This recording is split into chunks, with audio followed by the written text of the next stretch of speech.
നമസ്കാരം. 2018 ഓഗസ്റ്റിൽ നേപ്പാളിൽ തീവ്രമായ മൺസൂൺ മഴയാണ് ലഭിച്ചത്. അന്നവിടെ മണ്ണിടിച്ചിലിനുള്ള വലിയ സാധ്യതയുണ്ടായിരുന്നു. പക്ഷേ ഉരുൾപൊട്ടിയിട്ടും ആരും അപകടത്തിൽപ്പെട്ടില്ല. എങ്ങനെയാണ് അന്ന് 500-ലേറെ ജീവനുകളെ സർക്കാരും ശാസ്ത്രജ്ഞരും ചേർന്ന് രക്ഷപ്പെടുത്തിയത് എന്നുള്ളത് നമ്മൾ അറിഞ്ഞിരിക്കേണ്ടതാണ്. പ്രത്യേകിച്ച് ഇപ്പോൾ മുണ്ടക്കയിലും ചൂരൽമലയിലും ഉണ്ടായിരിക്കുന്ന ഈ വലിയ ദുരന്തത്തിൽ നിന്ന് നമ്മൾ ഇനിയെങ്കിലും പാഠം പഠിക്കുമോ എന്നുള്ളതാണ് അറിയേണ്ടത്. 2 ഗ്രാമം ഇല്ലാതായി നിരവധി പേരുടെ മരണത്തിനുമിടയാക്കിയ ഒരു വലിയ ദുരന്തമാണ് കേരളത്തിൽ സംഭവിച്ചത്. പുത്തൻ സാങ്കേതിക വിദ്യയിലൂടെ ദുരന്ത സാധ്യതകൾ പ്രവചിക്കാനും ദുരന്ത നിവാരണ പരിപാടികൾ ഫലപ്രദമായി നടപ്പാക്കാനും സാധിക്കുന്നത് എങ്ങനെയാണ്? അതിനെത്ര ചെലവ് വരും? എങ്ങനെയാണ് പ്രവർത്തനം? മാതൃകയാക്കാമായിരുന്നു നേപ്പാളിൻ്റെ മുന്നറിയിപ്പ് സംവിധാനം. അത്തരത്തിലുള്ള സംവിധാനം എന്തുകൊണ്ട് കേരളം കണ്ടില്ല?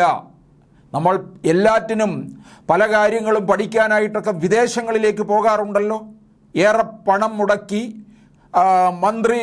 മുഖ്യനും മന്ത്രി പുങ്കവന്മാരും എല്ലാവരും കൂടി ചേർന്നുകൊണ്ട് കുടുംബസമേതം ഭാര്യാസമേതമാണ് ഇവ കാര്യങ്ങളൊക്കെ പഠിക്കാനായിട്ട് പോകുന്നത്. എത്ര പേര് പോയി? 2016 മുതൽ 1-ാം പിണറായി സർക്കാരിൻ്റെ കാലം മുതൽ ഇത്തരത്തിലുള്ള പര്യടനം നടത്തിയിട്ടില്ലേ?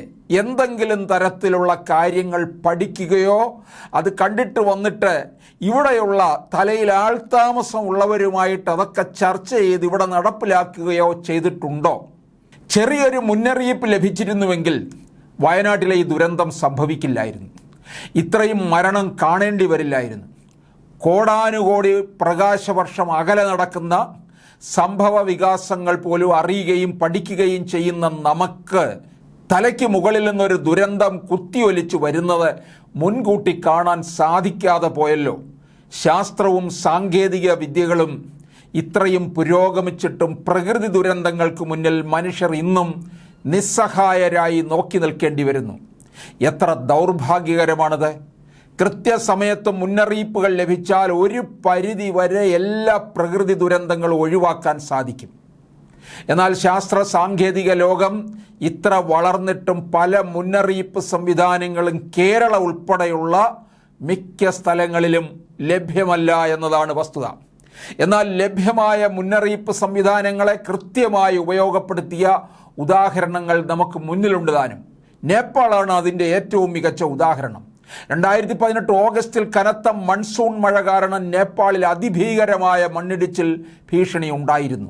എന്നാൽ വലിയൊരു പ്രകൃതി ദുരന്തം മുൻകൂട്ടി പ്രവചിക്കാനും ജനങ്ങളെ കൃത്യസമയത്ത് പ്രശ്നബാധിത പ്രദേശങ്ങളിൽ നിന്ന് മാറ്റിപ്പാർപ്പിക്കാനും പുതിയൊരു സംവിധാനത്തിലൂടെ അന്ന് നേപ്പാൾ സർക്കാരിന് സാധിച്ചു. മഴ കനത്തപ്പോൾ തന്നെ മുന്നറിയിപ്പ് ലഭിച്ചു. പ്രദേശത്ത് നിന്നെല്ലാം ജനങ്ങളെ മാറ്റിപ്പാർപ്പിക്കുകയും ചെയ്തു. അന്ന് ഏകദേശം 500 പേരുടെ ജീവനാണ് മുന്നറിയിപ്പ് സംവിധാനത്തിലൂടെ രക്ഷിക്കാനായത്. എന്തായിരുന്നു ആ സംവിധാനം?